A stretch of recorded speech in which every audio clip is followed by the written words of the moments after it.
Hi there. This is just a very quick follow-up to some of the screenshots I've been posting recently, illustrating returns from my Dutch trading based on selections from the pace maps available at Racing TV. The reason I'm flagging it up is one of the things I've noticed over the past week is that something like 50 to 60% of the races I've been involved in, one of my selections in those races has gone on to win. And this evening's racing is much the same. So I went off to Chelmsford City this evening. I missed the first race because I was late home from work.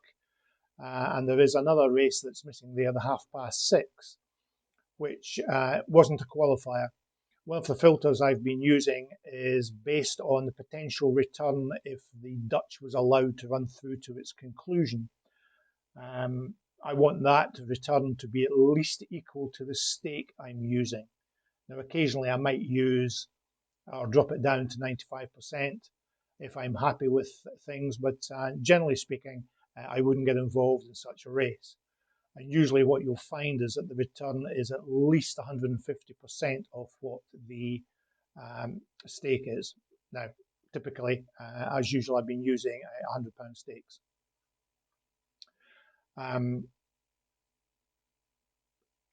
what you see with the 6 races I got involved in tonight, same sort of thing. 50% of those races has seen one of my selections actually win the race. So in the very last one, we had the Costa Adige. I'm not sure how to pronounce that.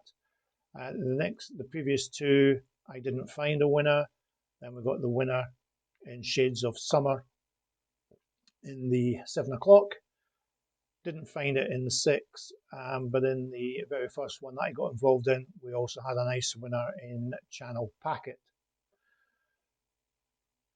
Now, if you were to do the sums, that represents, if you were to just accept that Dutch as a straightforward bet in each of those races, that represents a profit of just under £450 based on a stake of 100. Now, I'm not actually necessarily advocating that that would be the way I might go, i.e. just doing straightforward Dutch betting. But I think it offers some scope to increase the trigger point. And you can see from the screen here, I actually did increase my green up trigger point to 30 rather than what I've been doing using £25. I still think there's still room for increasing that still further, possibly even all the way up to £50. However, keep in mind that the higher you go, the greater the risk is that you won't get matched and you'll end up with a losing race. But I thought that might be of interest to you as a follow-up to the screenshots I've been doing. Okay, cheers guys.